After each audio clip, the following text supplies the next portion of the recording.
Let's talk about the modern workplace. You've probably seen the posters or sat through the seminars. Organizations today constantly emphasize psychological safety. They tell their employees, speak up, challenge our assumptions, we value your honesty. But there is a glaring contradiction built into this demand. If systems genuinely want us to tell the truth, why does honesty so often carry a massive professional cost? Let us look at the case of Dr. Raj Mattu.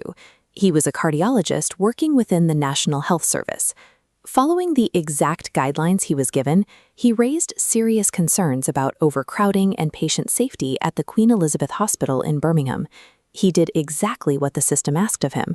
Yet years later, legal tribunals concluded he had been unfairly dismissed, and that his whistleblowing was directly tied to that dismissal.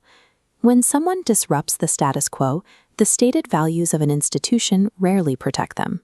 To understand why this happens, imagine an organization as a cave. This cave is built slowly over decades. Inside it live established routines, entrenched power relationships, and shared professional identities. The people inside this structure share a comforting narrative. They tell themselves, "We're good people, we're helping others, we're doing our best." And for the most part, they genuinely believe it. But then, somebody arrives carrying a torch. That torch is an uncomfortable truth, and it shines a sudden light onto something previously hidden, a risk, a harm, or a systemic failure. At that exact moment, the institution faces a binary choice.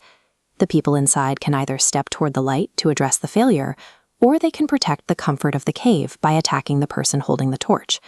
This map shows the 6 stages framework. It acts as a diagnostic tool that tracks exactly how an institution behaves when it decides to defend itself. As you can see, it charts a predictable, mechanical escalation from a neutral baseline downward into negative stages. When a truth first disrupts the environment, the system enters stages -1 and -2, the minimization phase. The immediate reaction here is to build a barrier and deflect the incoming concern. You will hear specific language designed to shrink the problem. People will say, "You're exaggerating," or "You've misunderstood the situation," or "Let's not make this bigger than it is." This initial rejection rarely comes from active malice. It is driven by a very normal human instinct to avoid discomfort. But that simple avoidance hardens into a rigid defense and starts the path toward retaliation. If the uncomfortable truth persists, the organization drops into stages -3 and -4. This is where the system shifts into active defensiveness.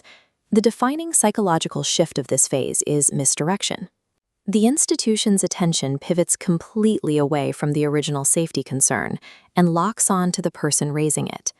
The system begins to formally question the individual. Instead of asking how to fix the problem, they ask, what are their motives? Can we trust them? Specific, weaponized labels attached to the truth teller. They are quickly branded as difficult, emotional, disruptive, aggressive, and negative. The devastating effect of this shift is that the messenger becomes the story. The group redefines the exact person attempting to save the system as the primary threat to the system. That brings us to the final descent, stages -5 and -6. Here, collective fear narrows the organization's thinking entirely, forcing them into a completely closed loop. At this extreme stage, self-preservation takes over.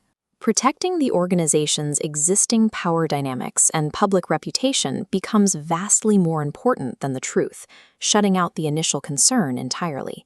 You can see the difference structurally. In a psychologically safe system, truth is absorbed as actionable information.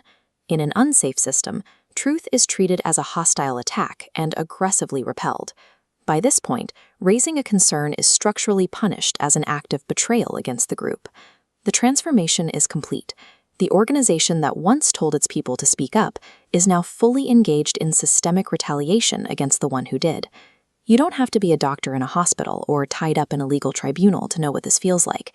This exact pattern plays out in a school desk, a corporate office, a local church, or a community board. You might have questioned a standard workflow or pointed out a subtle exclusion. And almost overnight, you found yourself isolated, labeled by your peers as a negative disruption. This isolation did not happen because your character changed. It happened because exposing a rigid truth threatened the established comfort of the room. Your torch changed the room, and the room reacted. We often talk about speaking up as a matter of individual courage, but it tells us much more about the environment than it does about the individual. When someone speaks up, they are running a real-time diagnostic stress test. That single action reveals whether an environment is genuinely safe enough to handle reality. An organization's actual behavioral culture is proven during moments of sharp disagreement. It is not found in mission statements, values posters, or slick corporate websites. An institution's true nature is never revealed by how it manages comfort and agreement.